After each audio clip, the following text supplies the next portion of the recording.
Bonjour, bienvenue dans une petite capsule sur portrait d'un nombre. Donc, le portrait d'un nombre.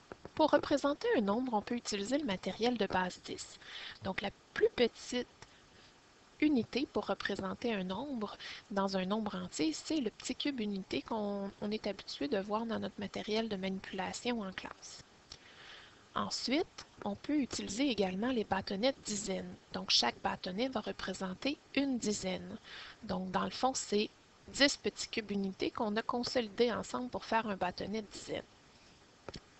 Si on va un petit peu plus loin, on peut utiliser une plaquette pour représenter les centaines. Donc, dans une plaquette comme ça, on aurait 10 dizaines qui sont collées les unes aux autres. Ou encore, il y a 100 petits cubes unités collés, collés, collés, collés et qui représentent une plaquette de 100. Et finalement, l'ajout qu'on a en troisième année, ou en fin deuxième année, c'est pas grave, c'est le cube d'unité de 1000. Donc ça, c'est un gros cube en 3 dimensions d'unité de 1000 et qui, si on comptait chacun des petits carrés qu'on a utilisés, là, chacun des petits cubes qui le composent, bien, on en aurait 1000. Donc c'est quand même assez gros. Si on poursuit avec les équivalences. Donc, par exemple, pour faire un bâtonnet de dizaines, on a besoin de 10 petits cubes unités. Donc, dans un cahier, quand on fait avec notre tableau des valeurs, si on le fait par dessin ou quoi que ce soit, quand on en compte 10 petits cubes unités, bien, on peut l'encercler et faire une transformation pour que ça devienne un bâtonnet des dizaines. OK? On peut poursuivre aussi avec une plaquette de 100 qui est l'équivalente de 10 bâtonnets des dizaines. Donc, la même chose, si j'ai besoin d'avoir beaucoup de dizaines dans un nombre, et là, si j'en ai 10, bien, je peux regrouper ça et le transformer avec une plaquette de dizaines. Si j'ai besoin plutôt de faire une soustraction, je peux défaire une plaquette de 100 pour la transformer en 10 bâtonnets de dizaines. Ça va dans un sens comme dans l'autre. Finalement, mon cube d'unité de 1000, il est composé de 10 plaquettes de centaines. Donc, si je les colle, ces 10 plaquettes centaines collées l'une à côté de les autres, ça va me donner vraiment ce cube d'unité de 1000. Et encore une fois, dans ce cube unité de 1000-là, il y aurait 1000 petits cubes. Si je prends le nombre 5432, donc il y aurait plusieurs façons de le représenter. Premièrement, dans 5432, j'ai deux petits cubes unités qu'on voit dans le coin. Ensuite, j'ai 3 bâtonnets de dizaines, 4 plaquettes de 100 et 5 cubes d'unité de 1000. Donc ça, avec le matériel de base 10, j'ai réussi à représenter le nombre 5432.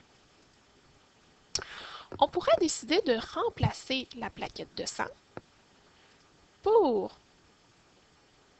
nous donner 10 bâtonnets de dizaines. Tu te rappelles, tantôt, je t'ai dit qu'une plaquette de 100, bien, ça équivaut à 10 bâtonnets de dizaines. Donc, ça serait une autre façon de représenter 5432. Je pourrais faire ça aussi en remplaçant un cube unité de 1000, puis le remplacer par 10 plaquettes de 100, etc. Ce n'est pas la façon la plus simple de le représenter, mais c'est quand même le même nombre. Ça représente tout de même 5432. Maintenant, ce qu'on voit à l'écran, c'est le tableau de numération. Donc, ce tableau-là, on l'utilise souvent. Des fois, on va écrire directement les nombres à l'intérieur. D'autres fois, on va faire des dessins, soit avec des jetons ou avec des bâtonnets ou avec des petites croix, peu importe qu'est-ce que tu utilises. Donc, si je veux représenter 5432 dans mon tableau de numération, j'ai 2 jetons que je vais aller placer dans les unités, 3 jetons qui représente mon 3 de 5432, pardon, que je vais aller placer dans la colonne des dizaines. J'ai 4 centaines, ok? Donc j'ai 4 à la position des centaines. J'en ai 5 à la position des unités de 1000. Donc le 5 dans les unités de 1000, le 4 à la position des centaines, le 3 à la position des dizaines et le 2 à la position des unités. Donc ça, c'est une façon de le représenter avec le tableau de numération. Et ma dernière façon pour aujourd'hui de représenter le nombre 5432, ça serait avec la BAC qu'on voit ici. Ça ressemble pas mal au tableau de numération. La seule différence, c'est qu'on a des tiges et qu'on va aller placer les petits disques dessus. Donc, je vais aller placer 2 disques à la position des unités, 3 disques à la position des dizaines, 4 disques à la position des centaines et finalement 5 disques à la position des unités de 1000. Alors, c'est tout pour aujourd'hui. J'espère que ça t'a aidé. Bye bye!